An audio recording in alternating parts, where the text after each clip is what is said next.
is about it. That's good.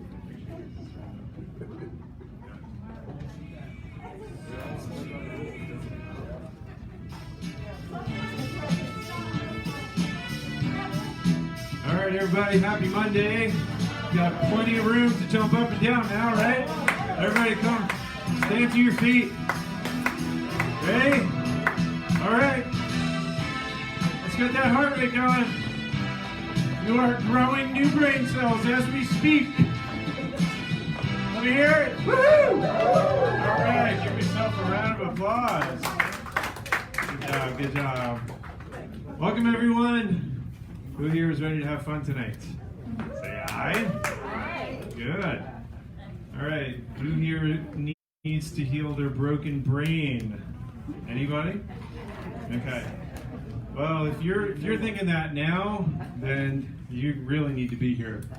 But the interesting thing is that probably everybody really needs to be here. Everybody that you know, because brain disease starts decades before you're actually aware of any of the signs or symptoms.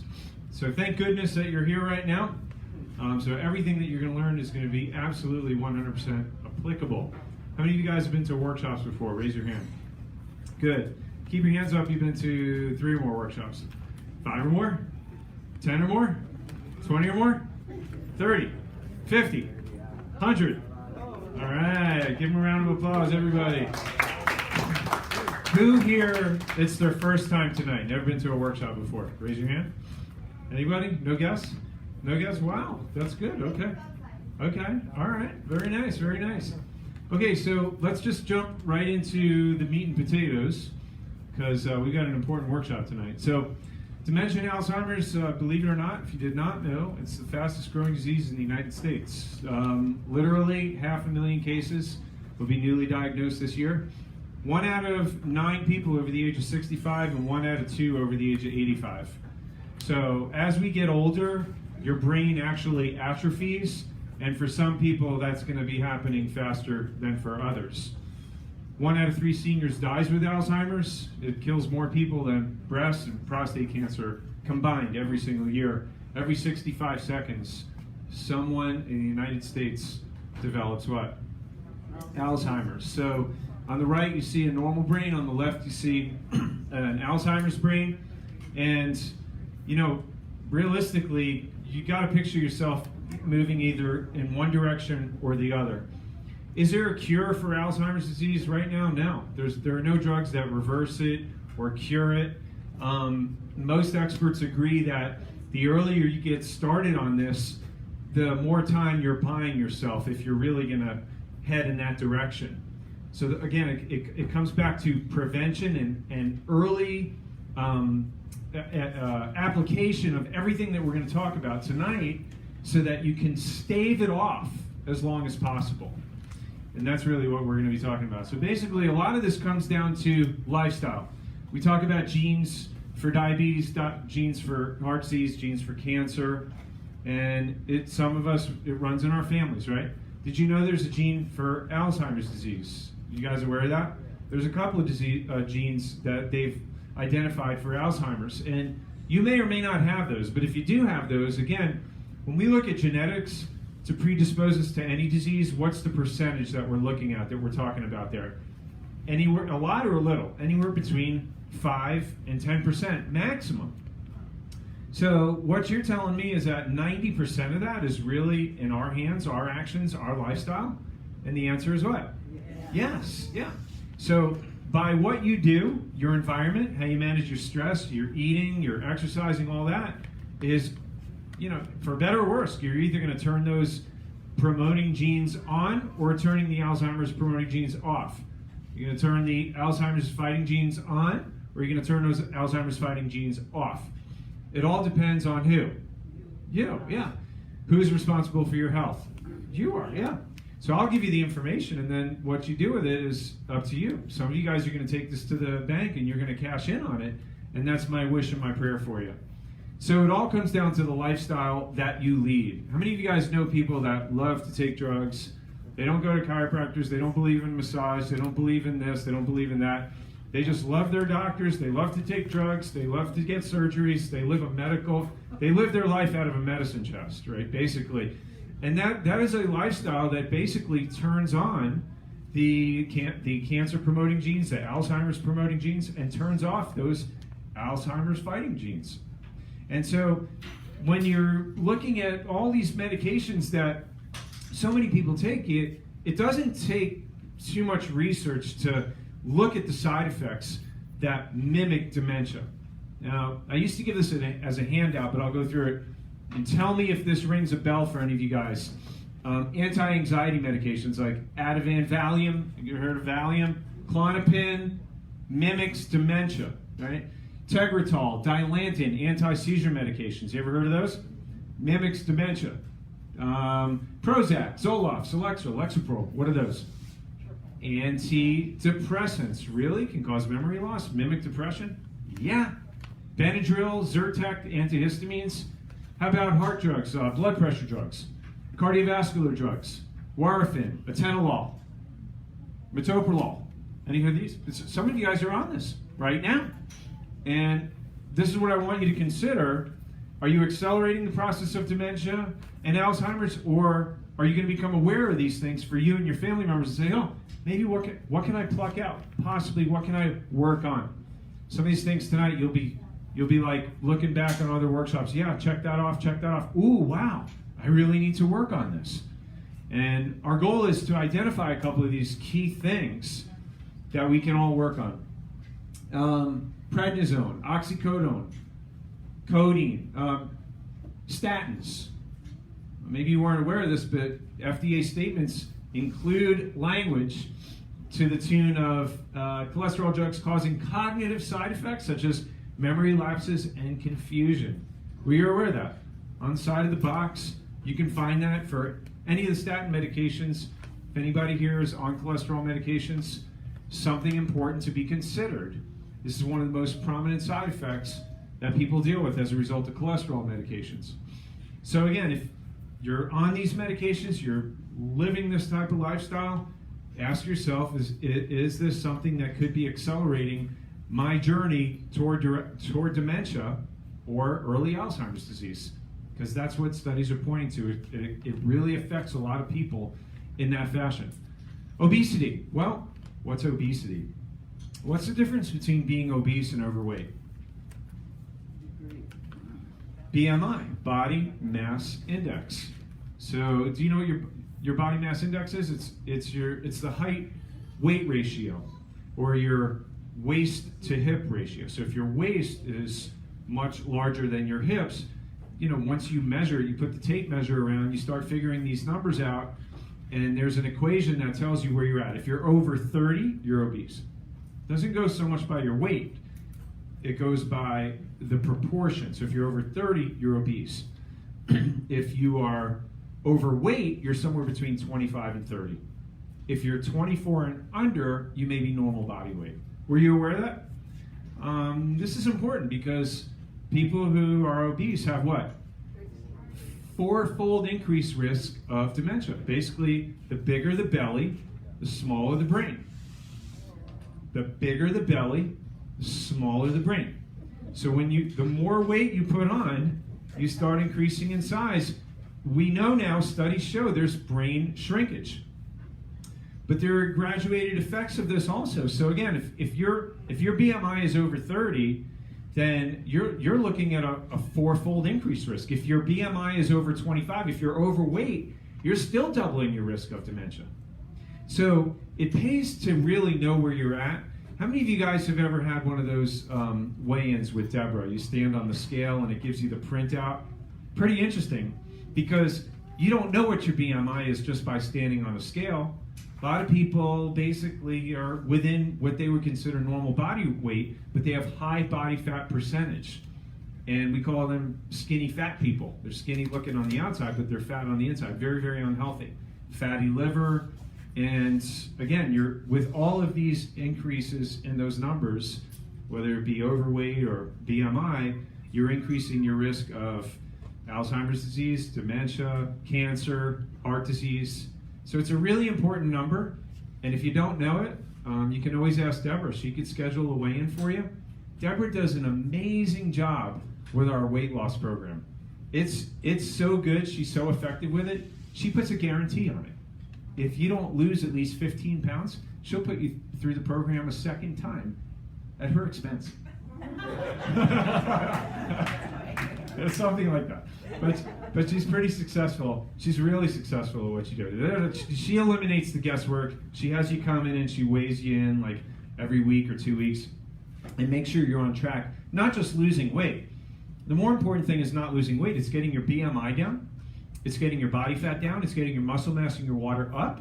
And your metabolic age coming down. So your metabolism isn't working like a 90-year-old. It's working like somebody whose age you actually are.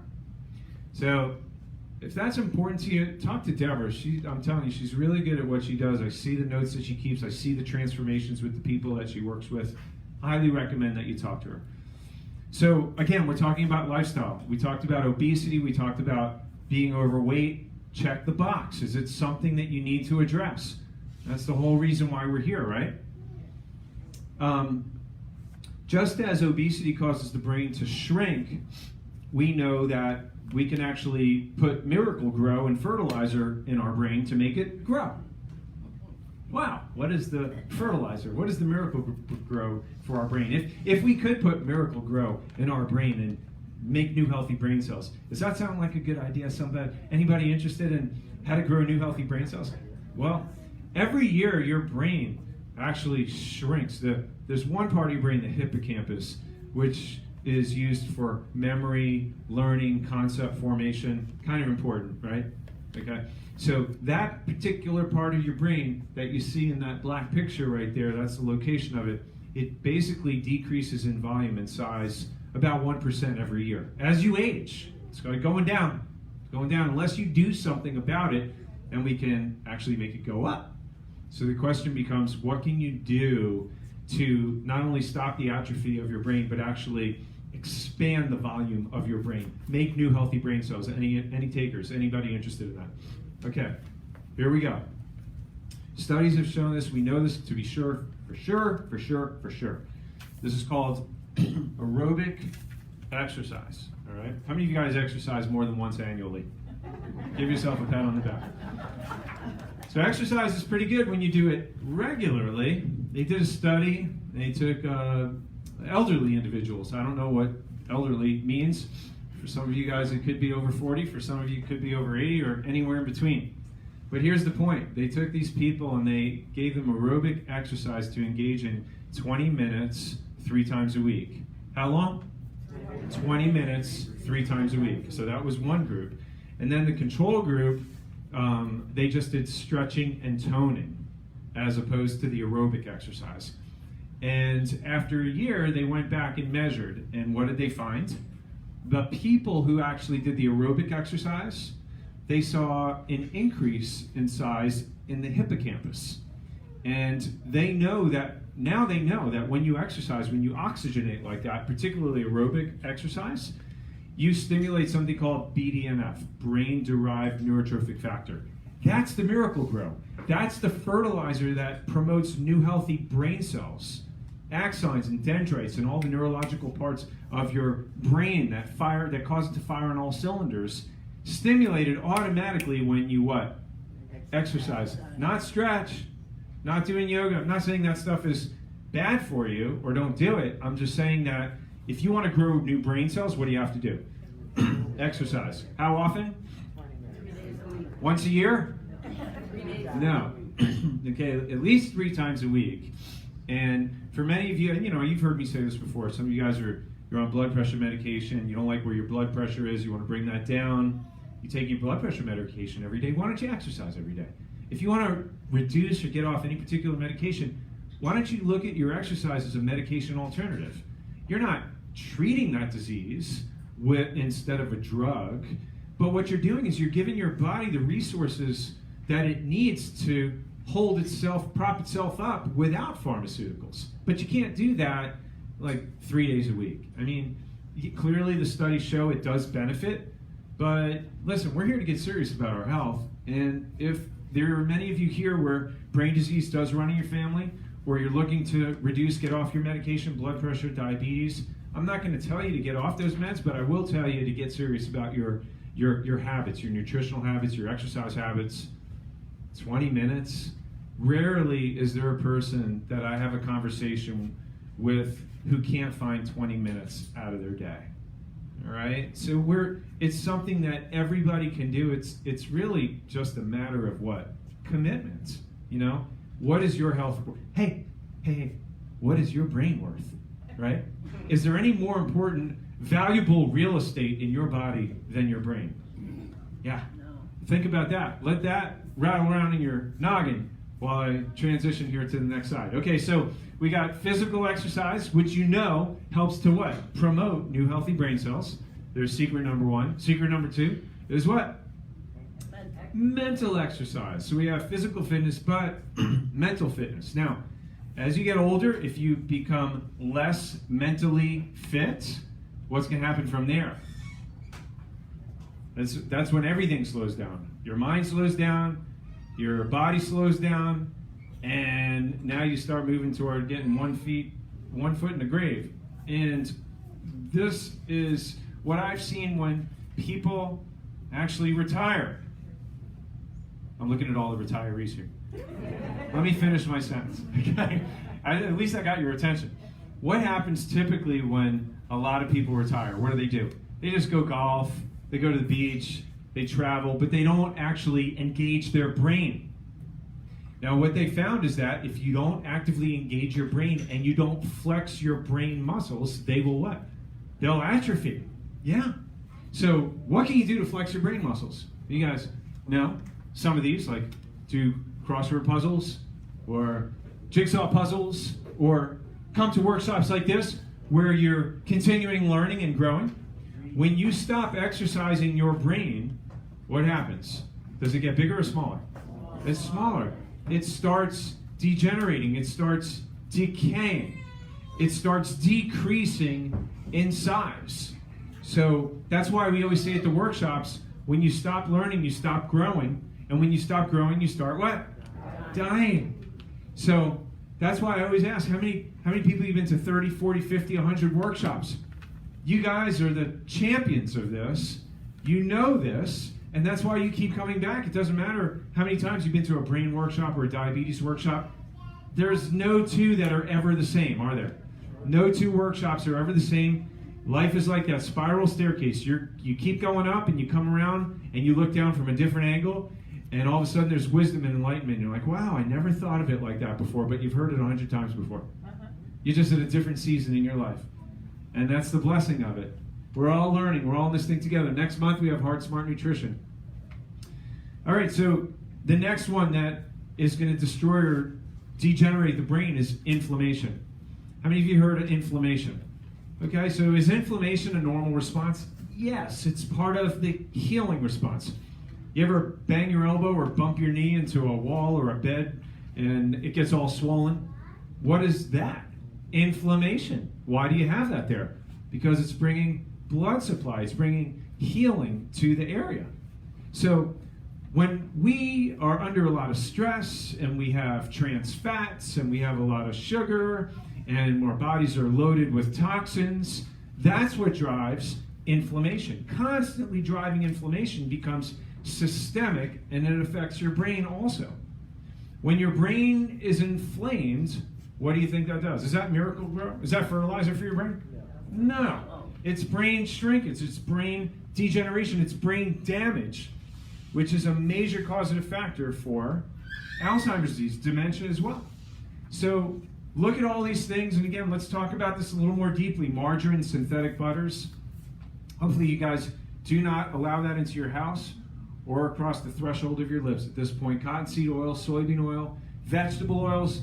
Well, vegetable oils, it sounds healthy. By this point, you know that corn oil and canola oil are not healthy. You know that, right? And toxins, metals, pesticides, sugar.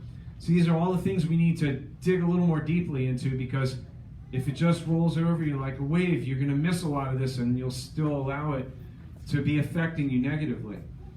So what do we have to do to really nip this in the bud is read the what?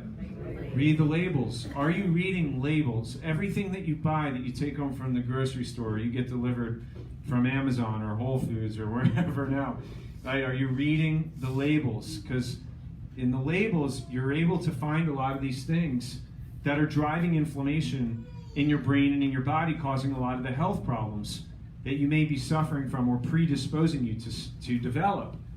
Hydrogenated oils, vegetable oils, all the things that we talk about are on these labels. If you just read them, you'll be horrified. Okay, so look at the labels, and it should be a dead giveaway. If it's not naturally occurring in nature, then it probably doesn't belong in your body. Second rule is if you can't pronounce the word, it probably doesn't belong in your body, right? So read the labels, and then don't fool yourself. You know, if you're going to Carlos and Pepe's, or you're going to La Bamba, and you're going to have the fajitas, and you're going to be like, oh, I'm just having meat and vegetables. What are they cooking it in? What kind of oil are they cooking it in? Right? Yeah, exactly. And then you go to you want to get the almond butter or the peanut butter, you know, and you're just like, you want to make that healthy shake, but you get the cheap almond butter that has the hydrogenated fats in it. And what you just did, you took a good thing and you made it bad, right?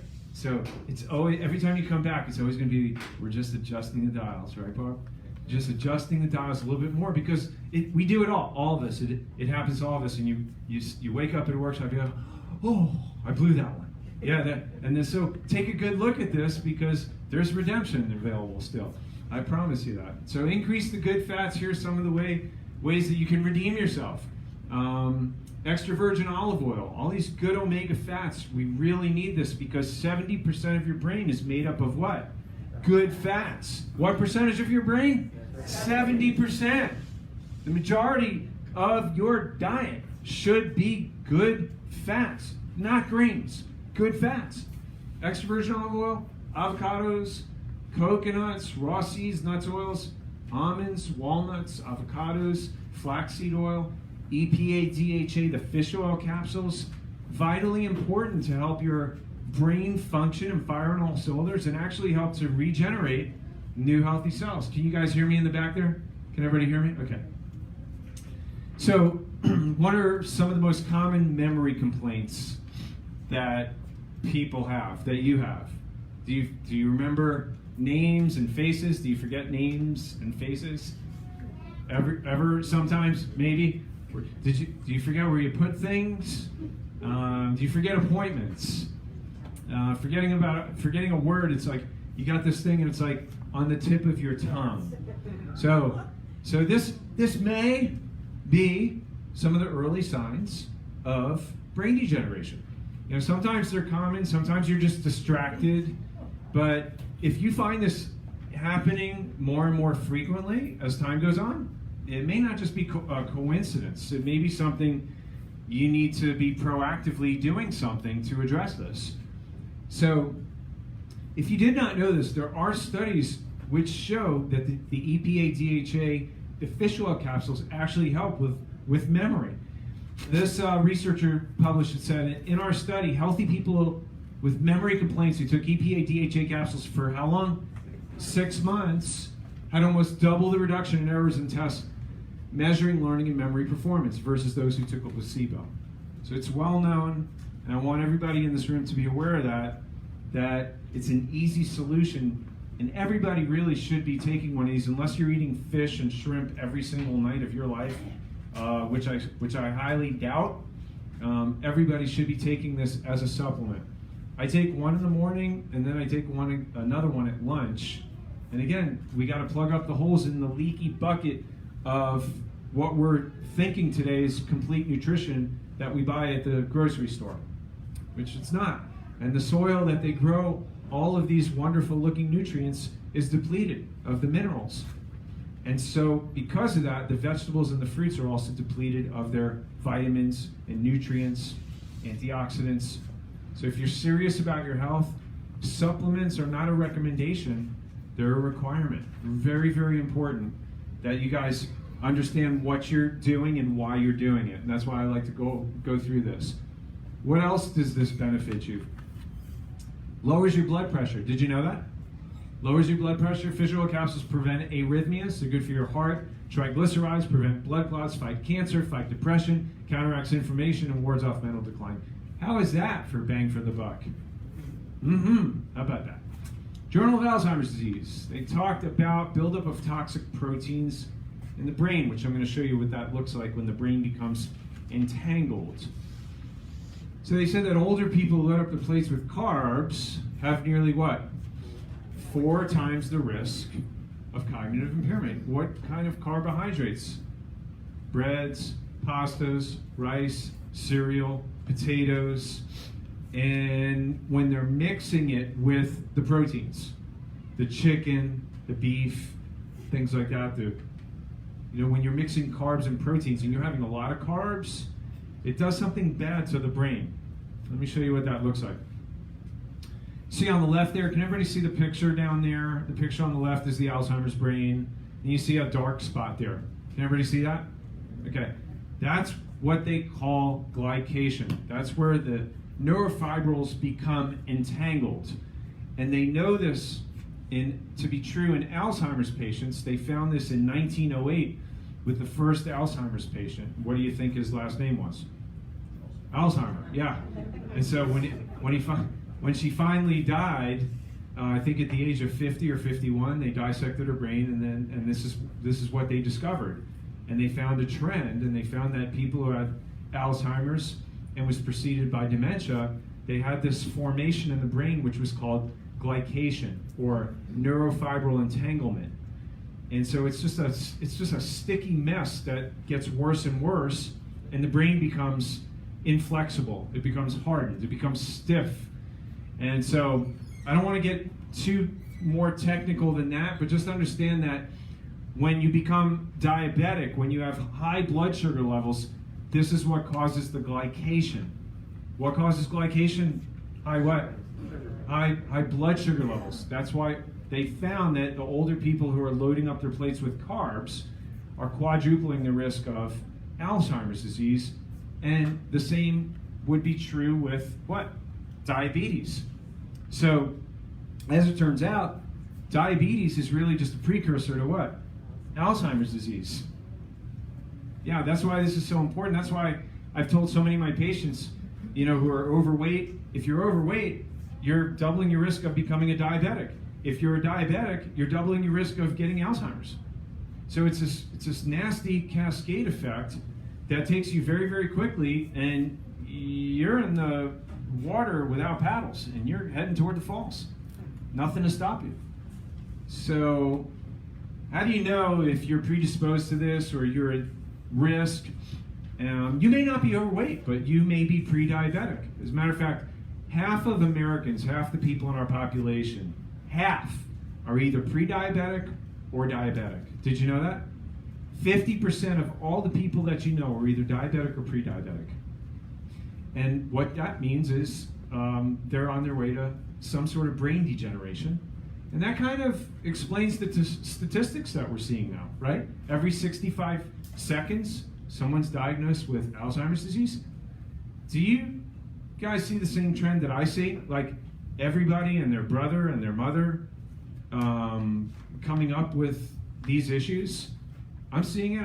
I'm dealing with it in my family all of a sudden. I heard, some of you guys. It's a trend that starts with poor lifestyle. And now they're recognizing that it's not simply just the genes. Look at your life that you've led. Look how long you've been overweight. Look how poorly you've been eating for how long. And look at your A1C levels and look at how many medications that you're on. And you can basically look into a crystal ball of somebody's life and know where it's going to wind up. It's kind of sad. A lot of it has a sad ending. But some of it has a good ending. Which ending do you want? You're learning about what to do with it. How many of you guys have had an A1C test? What did the doctors look at the A1C for? For your what? For your blood sugar, right? To tell you how you're doing with your what? With your diabetes. Did they say anything to you about Alzheimer's disease? No. But newer studies are now showing the key predictor for Alzheimer's disease is the A1C. So we know this now. This is the most important reason why you need to have an A1C. If you've been told that your A1C is high or you're diabetic, this is the number one reason why you need to know. So they know that the numbers that you need to look for, if you're 5.9 to 9.0, basically if you're over 5.9, over 6, the brain loss in those individuals in the study that they did was almost doubled during a 6-year period than those whose A1C was the lower ones, from 4.4 to 5.2. Did you get that? Did you guys get that? Okay, so the question is, do you know where your A1C is? And if you do, how alarming is it based on this research? So it was almost double during a 6-year period that they did. So this is basically, it's the most important indicator to tell you which direction that you're going with your brain health. So kill the sugars. If you kill the sugars, then they won't kill you. What do the sugars do? They drive brain inflammation. They drive diabetes, and they're driving Alzheimer's disease. So you look at all these things. A lot of it is fairly evident. It's fairly intuitive. Some of it may not be as much. And when you look at the breads and the pastas, you know these are carbohydrates, but you probably know it's probably a good idea to stay away from the juice and the ketchup and the fries and all these things, the Pop-Tarts. How many of you guys had fruit roll-ups in the last few days? Nobody? Because it's pretty obvious, right? But how many of us have had French fries and bread or pizza or pasta in the last week or so? I won't have you raise your hands, but I'd say it's probably half the room. The problem is if we do that too often, again, type 3 diabetes, this is what they're calling Alzheimer's disease, type 3 diabetes. Were you aware of the notion of that there is a type 3 diabetes? Did you know that, type 3 diabetes? How many of you guys have heard of type 3 diabetes? Yeah? All right. So this is so common now, it's the diagnosis that they're giving it because they know it's caused by what? High blood sugar. Look at the A1C, guys. Make sure you get one every single year. And let me know where that's at. If your health is important to you, let me know where that's at so that we can work on that. So transitioning from getting that A1C down and starting to regrow new neurons, new brain cells, fertilize the brain, what do we need to do? Move away from the grains, get away from the grain brain, and get onto the what? The paleo brain. You could call it the paleo brain. I don't promote the keto diet very often because I don't think it's good for everyone. I don't think there's a one size fits all. But I think the paleo, in my opinion, is probably more generally appropriate for the general amount of people that I see with these types of issues. So what's the difference? Does anybody know the difference between keto and paleo? With keto, you're really having lots of fats and lots of proteins and no carbs. All right. With the paleo, you're having fruits and vegetables, so you are getting your carbohydrates, but they're not unbound from the fiber in them. So they get digested much more slowly, they enter your system much more slowly, and it doesn't affect your blood sugar as much. So we're looking for low sugar fruits, the vegetables, the brightly colored vegetables especially, like the yellow peppers, red peppers, berries, blueberries, raspberries, strawberries. Are anybody getting hungry right now? I am, yeah. So what do you see in that picture there? You see proteins, you see your eggs, lean meats, fats. You know, in there you can put, if you have some grass-fed red meat every once in a blue moon, you could pop that in there. I wouldn't have it that often, but this is basically what a paleo diet looks like. You don't see any grains in there, do you? No. Now, I'm not opposed to an individual having grains every once in a while, but if you've got something to clean up in your brain or with your blood sugar or with your heart, if you've got work to do, it's not a bad idea to completely eliminate it for at least 30 days and see how you do. As a bonus, you'll probably drop 10 pounds so fast it'll make your head spin. So, that being said, I would strongly recommend you look at your nutritional approach and see where you're at with that. Anything else need to be checked off the box there? For you? For me? Anybody in the room? Yeah, I'm talking to you. That's right. You're thinking to yourself, he's not talking to me. Yeah, I'm talking to you. I know you've seen this slide before, but on a scale of 1 to 10, with 10 being the best, you honestly answer for yourself. Where are you? Are you a 3, a 4, a 5? It's time to peel back the next layer, guys. If you've been stuck, at the same weight and you know you need to lose weight, if you've been stuck still taking the same number of medications with your blood pressure and blood sugar, if you're stuck, then that means it's time to look for the next thing, right? It's time to make application. It's time to take the next step. Take a bold step and do something different. Somebody once said, if you keep doing the same thing and expect a different result, what's that called, Edna? Insanity. Very good. Thank you. Okay, I'm preaching to the choir now, so I'll move on. So let's talk a little bit more about how we can support our brain in a positive manner. One of those things is probiotics. Why? Because depression increases your risk of dementia. How many of you guys knew that? Depression is a huge risk factor for dementia and Alzheimer's disease.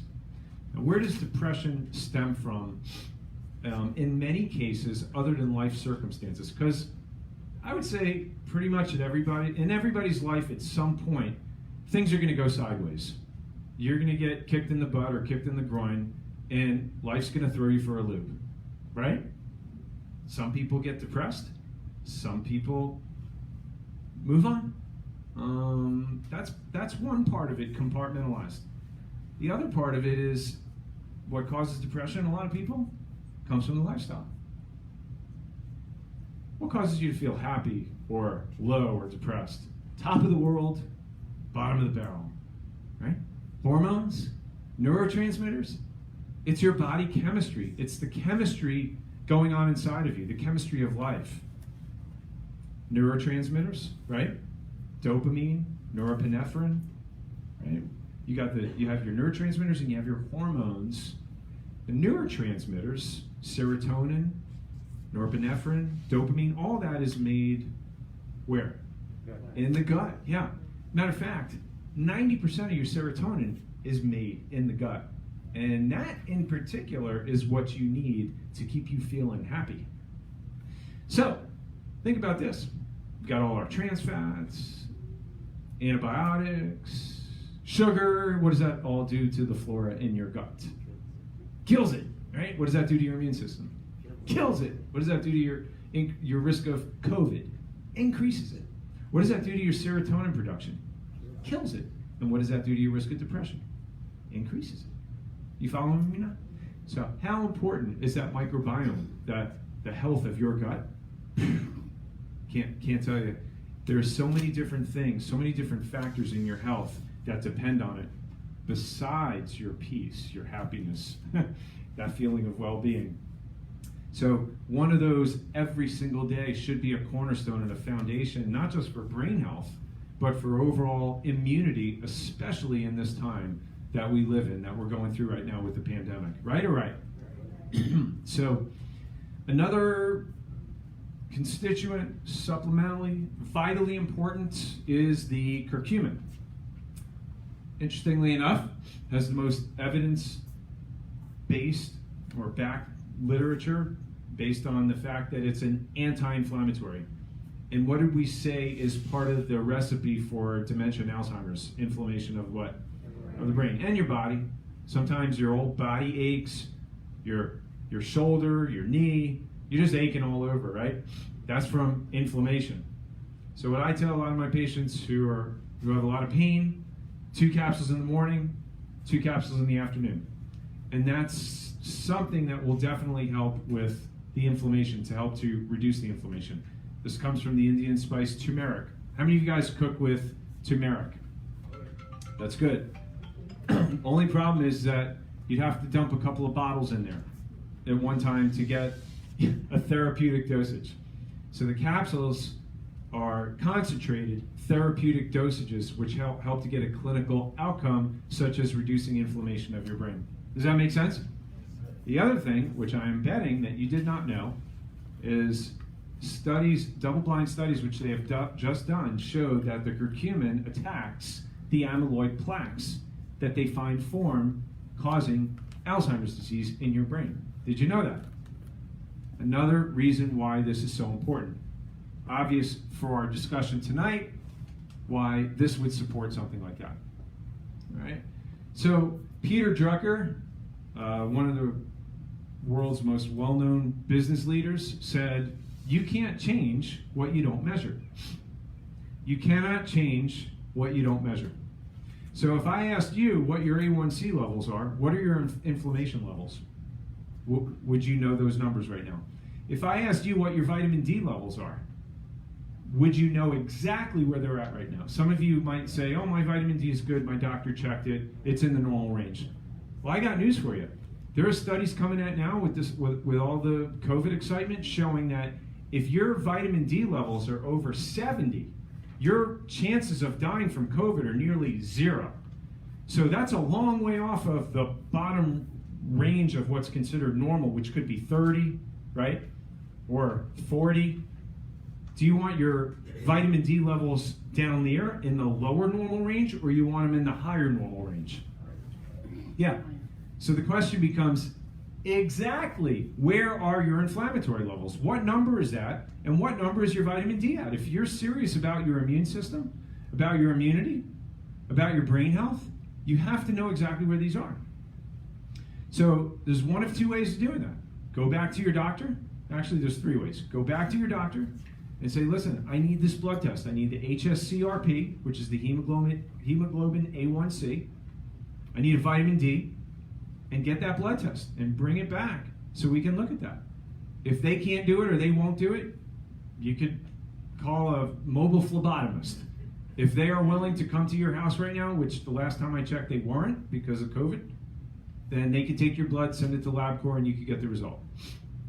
Third option is to do it here. We take a finger prick test, little blood sample, put it in a packet, send it to a lab, we get the test results back.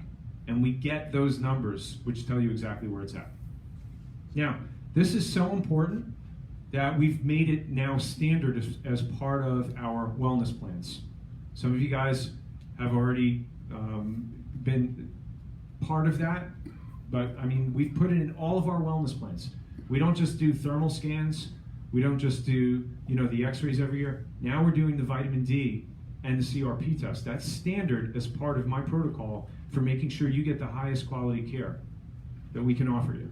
So if you haven't done this yet and you're not sure and you'd like help with this, just ask Deborah or Tamara and we'll set up an appointment and we'll do this for you and we'll get those numbers. Eliminate the guesswork. That's what this is all about. Stress management. I had mentioned to somebody about how important it is with all the stress right now to be at this workshop. Why?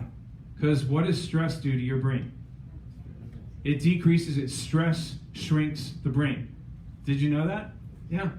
Increase your risk of brain shrinkage, memory impairment, depression, dementia, and it doubles your risk of Alzheimer's disease. People who are chronically exposed to stress, they've done animal studies to prove this, they've done human studies to prove this. So, what do we need? Stress management. Now, unfortunately, the only time that we do the stress management workshop is during the holidays when everybody's happy anyway. So I say, hey, make sure that you give your first fruits to the Lord. You get up every day, and I always say nobody can anchor to an unanchored mind. If you're gonna take care of yourself, you've got to make sure you put those big rocks in place. There's only one place that peace comes from, and the Bible says that comes from the Lord. You can have peace with God, but peace of God, it only comes from seeking Him, right? Seek ye first the kingdom of God. That's why it's so important that you read the Word of God every day and that you pray every day. That's where your peace comes from. Not from massage, not from lighting candles, not from yoga. I'm not saying any of that stuff is bad. I don't have anything against it, but it's not true peace. Amen. So you start your day with that and watch what happens in your life. Watch how your blood pressure comes down. These are foundational basics And then after you get done with that, then do your brisk walk. If it takes you 30 minutes to read your Bible, pray, or longer, then you do your walk for 20 minutes. I'll tell you what, I've got an hour in the morning to give to the Lord. And I get up at 5:15 every day. I would get up at 5 o'clock. I would get up at 4:45. I'd get up at 4:30 if I needed to. You know, and some of you are like, man, that's early. Oh, man, I'm going to be exhausted. My brain's going to degenerate from lack of sleep. No. What happens is you're pouring into yourself, so you actually have more energy that day. And by the time the end of the day comes, your head hits the pillow and you're out like a light. Your brain isn't going a mile a minute there, sitting up for an hour before you fall asleep. So we need to start thinking in terms of eternal benefits, not just physical while you're here right now. And then during the day, I do this every day. Actually, just weekdays. I'm too busy on the weekends to take naps. But I take a 20-minute nap every single day. Now, if you're able to do this, I mean, there was a time when I didn't live close to the office, and I put my feet up for 15 minutes, and I clock out. Literally, I clock out in the back office, just close my eyes, 15 minutes. And that does something to help manage your stress, but it also creates more mental alertness when you come to. Really, really important. There's a lot of studies that suggest that. If you can't do that, go outside, listen to music, take a walk. You know, just do something to unplug in the middle of your day if you possibly can. Spend time with your family and friends. Is social interaction important? Oh yeah, we're finding out real quick how important that is. How many of you guys have heard of the amount of depression and the drugs, the alcohol, the abuse that's happening, the physical abuse that's happening in the homes? People are wigging out mentally. They're shutting down because of the lack of social interaction. You know, so this is what we need to do: spend time with family, spend time with friends. If you have to keep your mask on or social distance, whatever. You know, just you need people. People need you, and you need people. That's part of mental health. So, and then get enough sleep. Proper sleep helps to wash your brain and eliminate its trash nightly. BDNF production. What's the BDNF? What did we say that was? Miracle Grow. Yeah, fertilizing your brain when you sleep. How about that? Most experts agree. How much? 8 hours, 7 to 8 hours. You know, just you gotta set that time aside. Keep your room cool, 72 degrees, and get it on a consistent schedule. If you're sleeping in some days, if you're going to bed at 9:30 one night and 10:30 another night, or midnight another night, and you're getting up at different times in the morning, that's not a good consistent sleep schedule.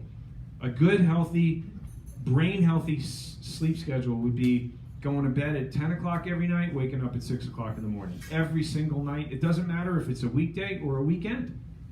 And you'll see that you actually function better. Your brain works better. You're not groggy. You're not tired. You're training your body and your brain to be on rhythm. You know your body likes rhythm, right? Your body is habitual. And also, in order to sleep well, eat your last meal, 2 to 3 hours before bed. If you're eating your last meal 30 or 60 minutes before you go to sleep, you're not sleeping well. Your body's using all the energy for digestion instead of healing and repair when you sleep. And very often, you wake up in the morning and you look down and you wonder why you can't get the belt on like it normally goes on, and you're also feeling groggy, and it has a lot to do with that last meal you ate and how late that you might have eaten it. Java Power. Studies show that coffee drinkers in midlife have lower risk for dementia and Alzheimer's disease. Is that good news?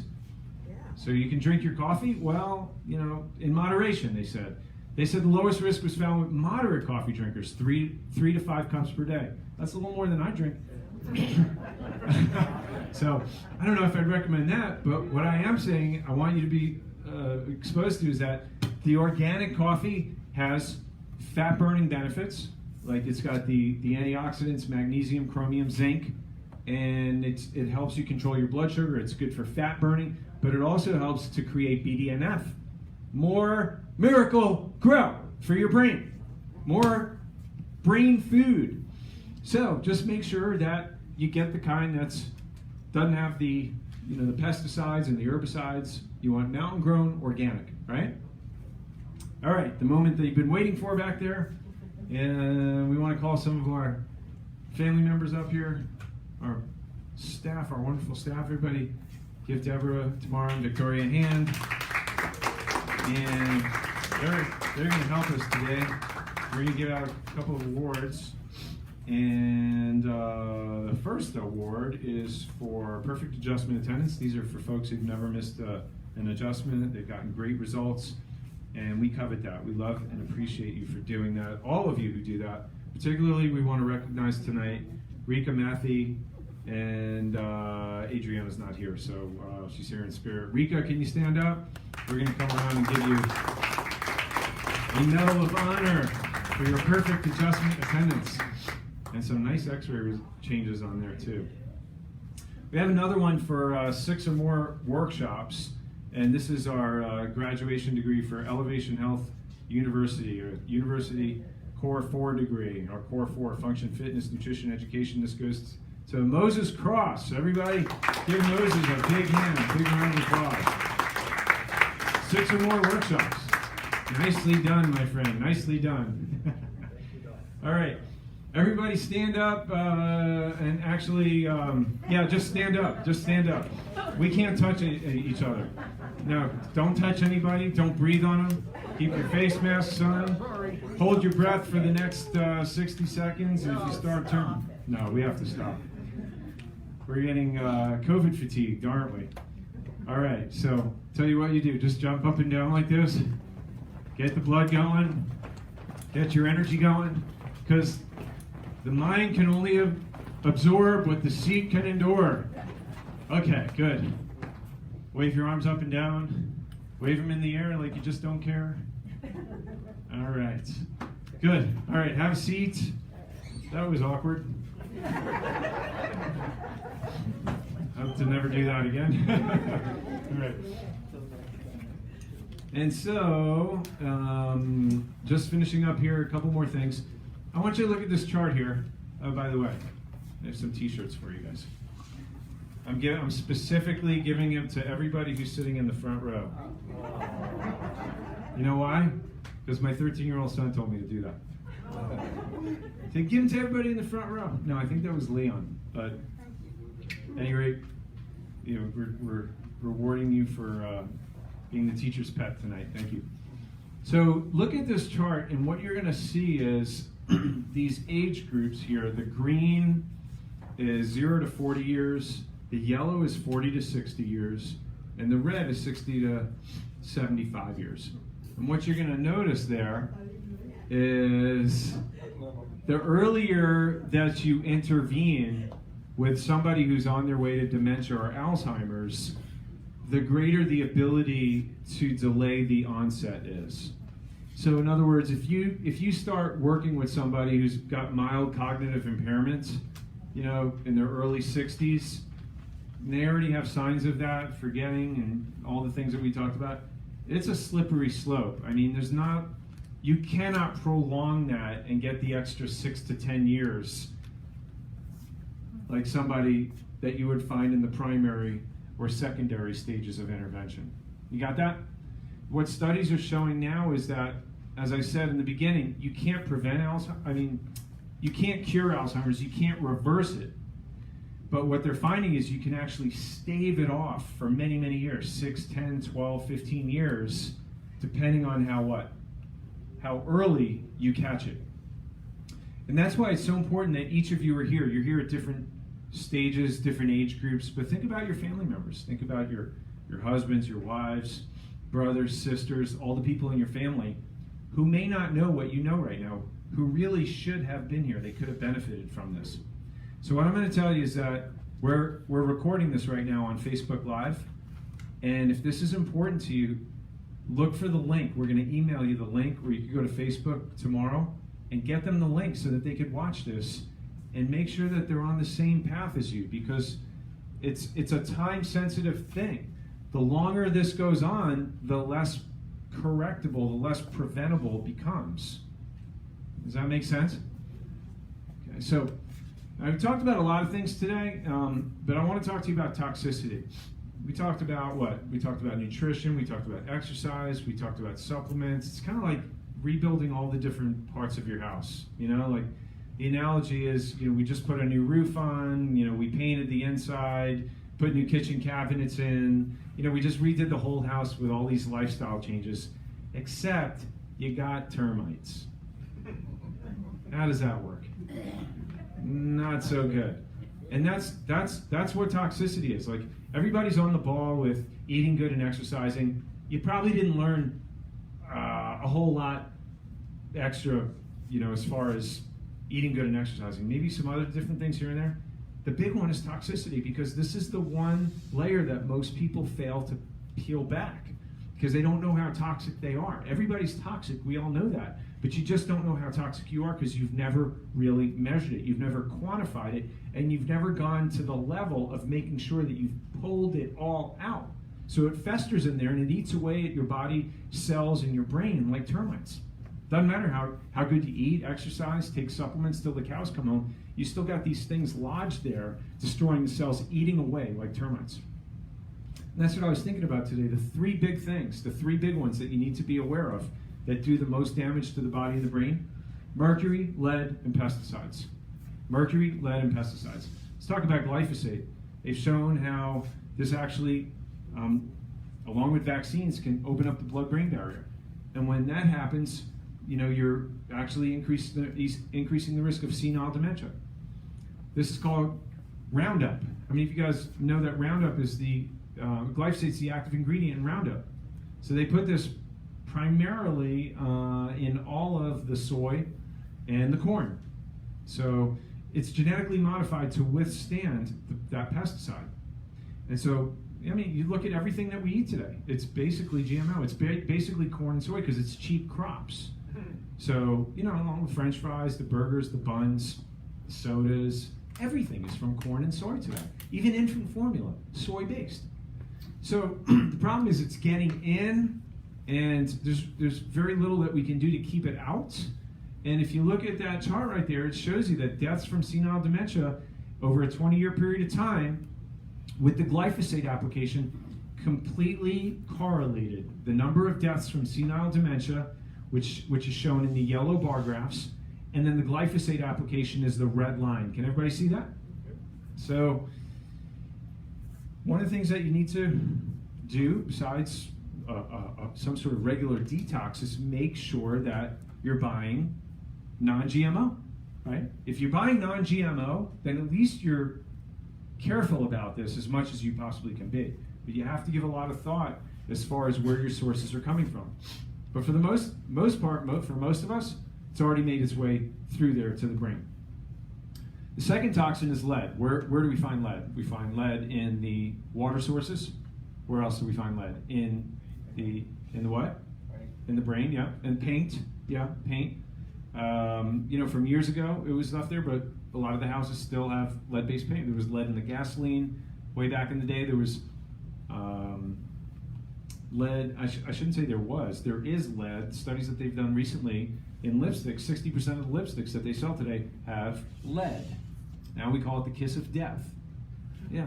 So, again, the question is that this is all going into us, and it's filling up our buckets, and our cells are buckets, and then it fills up so much, and then the buckets start to overflow, and that's when we start having health problems and symptoms. Because we got more going in than our body can actually get out. Lead goes into you, and it gets stored in the bones. Studies have shown that lead goes from the mom to the baby in utero. Anytime there's hormonal changes, when you're pregnant, it gets released. It gets released around menopausal time because there's hormonal changes. It gets released again from your bones. And then in the elderly, also they find when there's hormonal changes again in senior citizens, it gets released from the bones. So all this gets into your body, into your system, and into your brain whenever there are hormonal changes. Okay, so you're born with it because your mom gave it to you, and then on top of it, during different cycles in life, it comes back to haunt us. And it causes things like weight gain, high blood pressure, heart disease, and Alzheimer's. Did you know that? It's pretty important, very important. They know a lot of high blood pressure is because of the lead-resistant high blood pressure. And the third one is mercury. How many of you guys have amalgam fillings? You don't have to raise your hand, but if you have more than one amalgam filling, you've exceeded the EPA safety level for this, because the mercury vaporizes. Anytime you brush your teeth, have hot coffee, hot tea, go for a cleaning, it vaporizes, and eventually it makes its way to your organs, your liver, your kidneys, and your brain. The more amalgam fillings that you have in your mouth, the more toxic that your body is and your brain is with mercury. Is mercury poisonous? Yeah, it's one of the most deadly substances on the planet, and there are a lot of studies that support this, and there are a lot of holistic dentists which know how to safely remove amalgam fillings. There is a safety protocol to removing this, and I'm very familiar with it, and not all dentists have the training and the certification to do that. If you need one, let me know, and I can point you in the right direction. Mary, you went Yes. to Dr. Chibano. Yes. Yeah, he was here many years ago. So you guys, you just keep that in your back pocket, but that has to be reckoned with at some point, because it just doesn't leave by itself. They're now showing that it's striking people in as early as their 40s. And it's not just from the amalgam fillings, but it's from what? Vaccines, flu shots, all the clever marketing they've done, and the millions, tens of millions of people who have gotten flu shots, thinking that it actually helps them prevent the flu, have more mercury loaded in their system. How many people were immunized, vaccinated, right? For when I was a child, I had 3 of them, right? And then you have children and grandchildren now. Today they're getting 80 shots by the age of 5. And there's a good reason for that, because, you know, way back then, it wasn't until I think 1986 they passed a law that gave the pharmaceutical companies immunity so that they could not be sued from vaccine reactions. So if a child becomes retarded or brain damaged or autistic, and it's proven in a court of law, it has to come out of a vaccine compensation fund, which every time, you know, is paid for, whether it be a flu shot or you take your child for an immunization, whatever is paid there, a portion of that goes to the vaccine compensation fund. Usually around 20 million a year is paid out through the vaccination fund. It's a well-known fact. There's no such thing as a safe vaccine. They know this. They cannot, and that's how they got this law passed.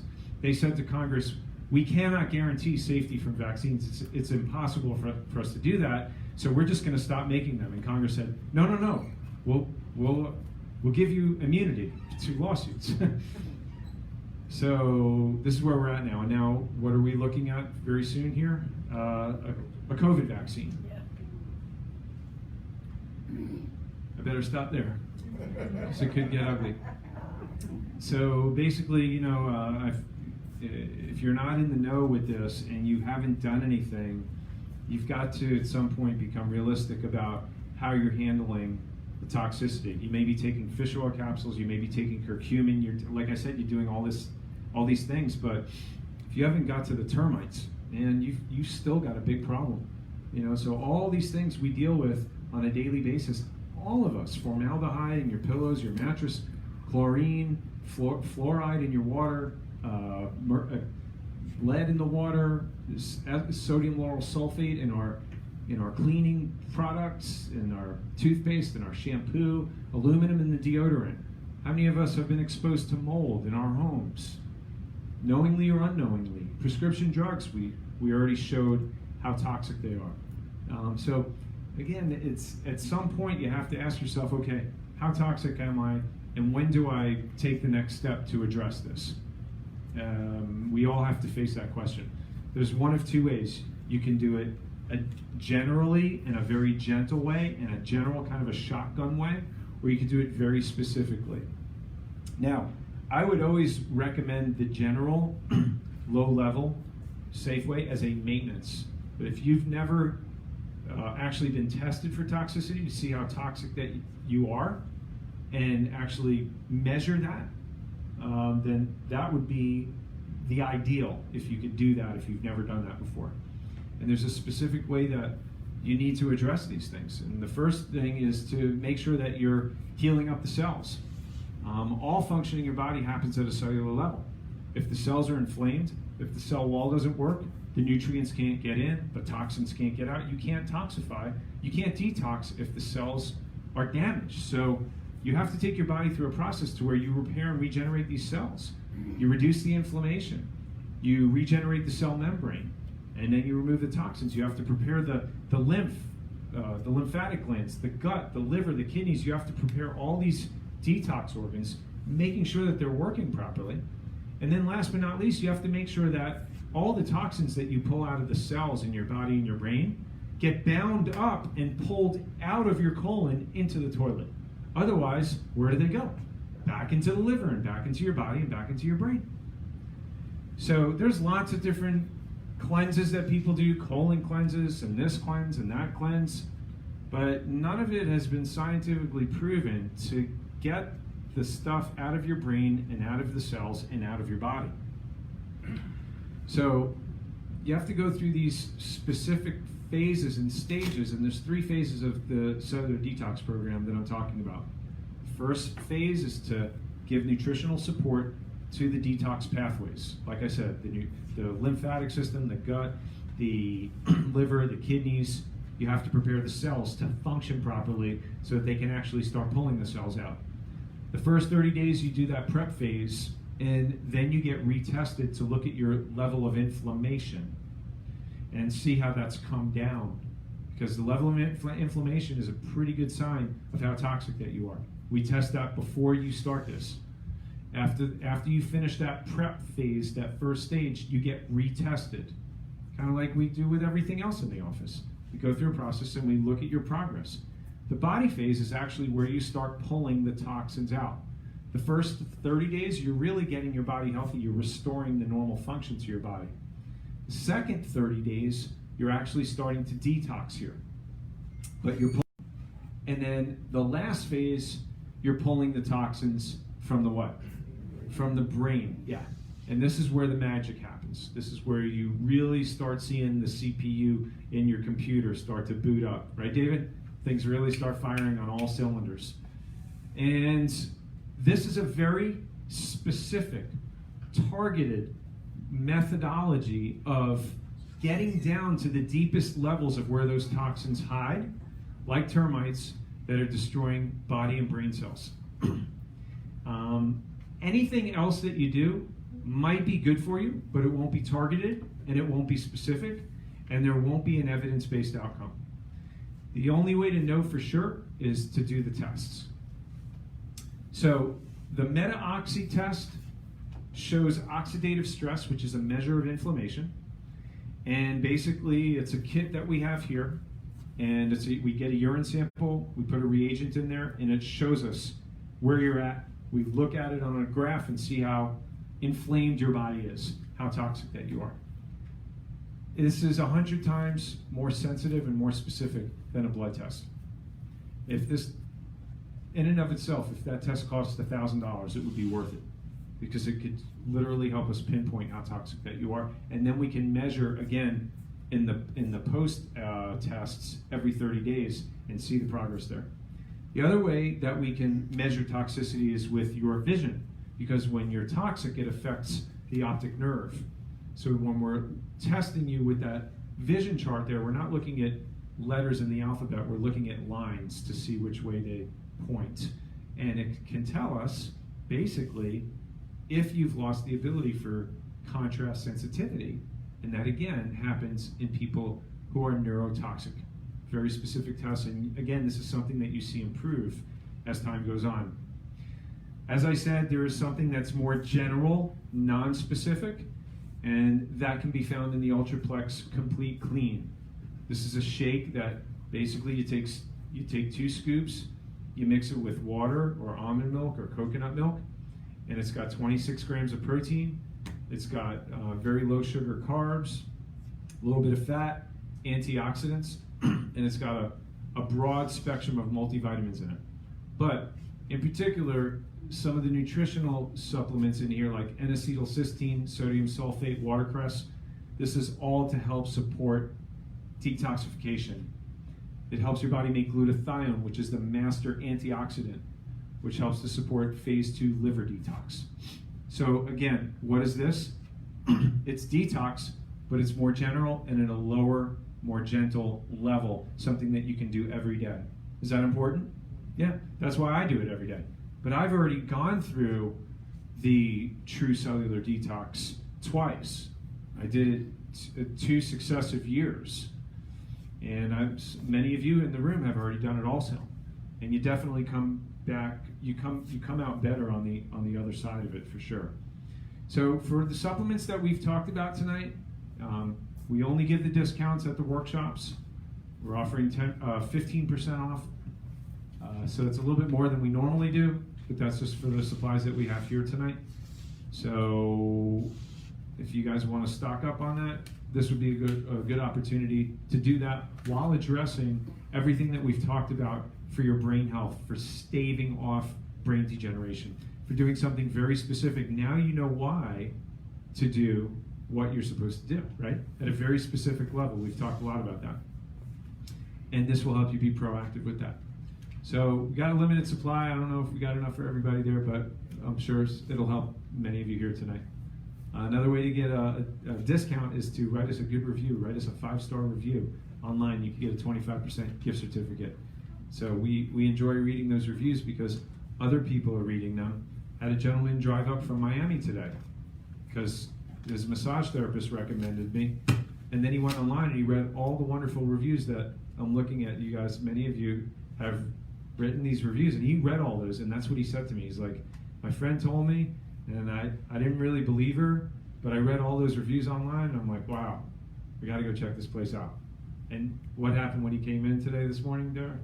He was blown away. It was an amazing experience, and we're getting to change somebody's life because of the reviews that you wrote. You see how important that is? Please, please, please write the reviews. It's not for me, it's for the people out there that are hurting and suffering and that need hope. So please write the reviews and we'll bribe you. We'll give you 25% off. How's that sound? Good? All right. All right, so I want to finish on this with this clip here real quick. And some of you might have seen this. We were playing it in the office last week, but most of you guys just rush in and rush out. You don't like to camp out, so I want to make sure that you get this. Say that one don't go there. There we go. Oh, this is what I do to try to keep my brain sharp during the day. I've got these puzzles, and it helps me to just try to remember things, colors and where things go. Well, I knew I was missing a couple pieces. The doctor actually told me that this would actually be good for me to help keep my brain sharp and functioning, because at times it tends to wander. Jim McMahon is 56 years old. He now spends most of his time in his Scottsdale, Arizona home, where the dry desert air best suits his long list of post-football aches and pains. He was a quarterback. This is my daily routine. What am I doing? What am I looking for? But what the climate can't combat are the symptoms associated with brain trauma McMahon suffered as a player. Bad headaches, pressure on my skull. I couldn't see very well. I couldn't talk very well. All I wanted to do was lay down, because my head was just constantly pounding. The pain had gotten so bad where if I had had a gun, I wouldn't have been here. And these 2 doctors from New York called me and said, hey, we think we can help you. We think we know what's going on. I said, let's do it. Jim was diagnosed with early onset dementia. He had been complaining about a brain fog, as he described it, as well as he described it, a headache where he felt like ice picking on both sides of his brain. While most concussion studies are focused on the brain, McMahon's team traces the effects of CTE directly to the upper spine, having found that neck misalignment can block the flow of spinal fluid and pool toxic proteins directly onto the brain. Spinal fluid is white, and that's the spinal cord. This is the spinal column. What you're seeing is a narrowing of the opening where the spinal fluid is supposed to come through. Most times when you're having head problems, that's all they look at is the head. These guys are smart enough to at least look below the head at the neck and see if there was a problem somewhere, and they found my problem. They're not going to be able to reverse the damage. Like I said, that stuff was sitting in there for 20 years. So how much it ate away at my brain, I don't know. Using detailed images captured by the MRI scans, McMahon regularly receives targeted adjustments, clearing the blockage and restoring the flow of spinal fluid. It's an adjustment to the atlas, C1 vertebrae with a mechanical instrument. That's the top bone in his neck, the atlas. Okay. Gonna sit back up. First time they did this procedure, within 2 minutes, it was like the toilet flush. I could feel this stuff actually leaving my brain. My eyes cleared up, my speech cleared up. The left is before, the right is after. Look at this. This is amazing. Look at the volume in the brain. See how much there is there? See how there's less than here? Instead of all this white stuff being there, you're seeing more brain tissue than fluid. So it's already started to brain. Over the next several days, it'll improve for him. Well, the damage it's done, it's done. I can't reverse that. But what these guys do for me, they keep me from having these bad pains, having these suicidal thoughts. But what you saw in the brain imaging is that the top bone in the neck. So he was a football player, CTE. You guys know that, right? Trauma to the head, soft brain, hard bony ridges, traumatic. We already know that. But what they're talking about is the top bone in the neck was shifted out of alignment, and it was blocking the cerebrospinal fluid from going out of his brain down through his spinal cord and then back up. It was a blockage there, and that's what was causing the headaches, the superior congestion above that top bone in the neck. So that little tiny tap right there, the mechanical instrument, was just enough to flush the toilet, like he said. It just drained all of the cerebrospinal and it restored normal fluidity and normal brain volume. Can a chiropractic adjustment change and alter the function of your brain? You better believe it, yeah. And the same way that they use that instrument is for the same reason why oftentimes I'll use that temperature reading. You know, when I go here on the atlas, I look and see if it's balanced one way or the other. It may not be causing headaches, it may not be causing your blood pressure, but you know what? We want to keep that sucker stable so that it doesn't ever, and that you stay at your best. And it helps your body and your brain stay at or near its God-given potential. That's pretty powerful, isn't it? Yep.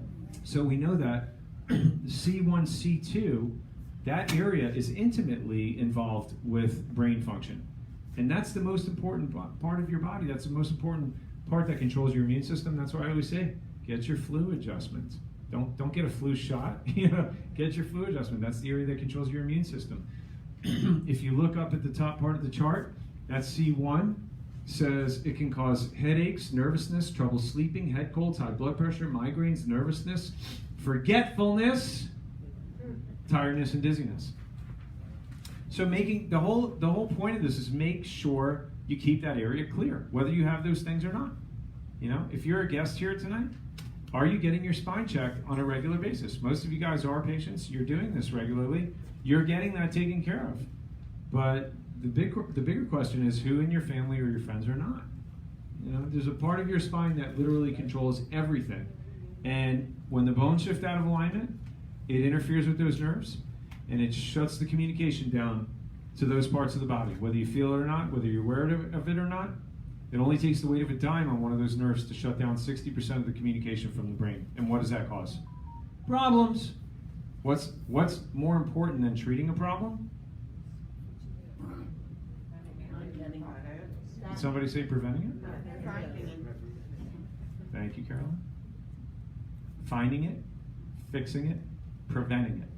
Prevention is the cure. Didn't we learn something tonight? Yeah. Prevention is the cure. Yeah. So the most important and vital and valuable part of chiropractic is the preventative aspect of it. Many of you guys have come here just to clean up a mess, but the most important part isn't fixing it, it's what? Maintaining it. Yeah. How long do you continue to get your spine checked for? The rest of your life. How long do you have to brush your teeth for? Only the ones that you want to keep. Right? So we're going to continuously do these progress evaluations. You know, if you're a guest here and you've never had your spine checked, you know, I'm going to offer you something on behalf of the person who invited you, and that's to sit down with me and have a consultation to find out a little bit about your health, what your goals are. And then after that, do an examination so that we can actually see if you do have problems in your spine. Some of the problems may be obvious, like you may have tiredness, fatigue, sinus trouble, allergies, memory problems, headaches, digestion, neck or back pain. We need to find that out. We'll do an evaluation, an exam, and then we run these thermal scans. And that's NASA space technology that allows us to pinpoint where the problems are coming from. And if it shows us there's a problem there, then what we normally do is we take x-rays to line up with the scan. And that gives us a pretty good picture of your neurological health. Now normally, when people come in and do that, it's upwards of $300, $350.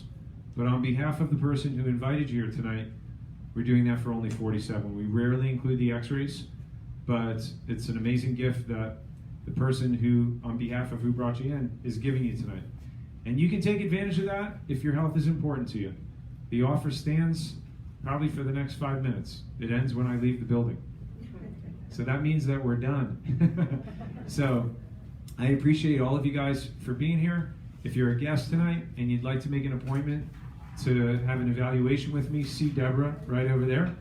And if you would like more information about our toxicity program and you want to be tested, ask Deborah. See her about that. If you guys need any of the supplements, go up to the front desk over there. There are limited supplies, as I mentioned. But most importantly, thank you for making the commitment to being here. I love and appreciate you guys. God bless. Have a great night.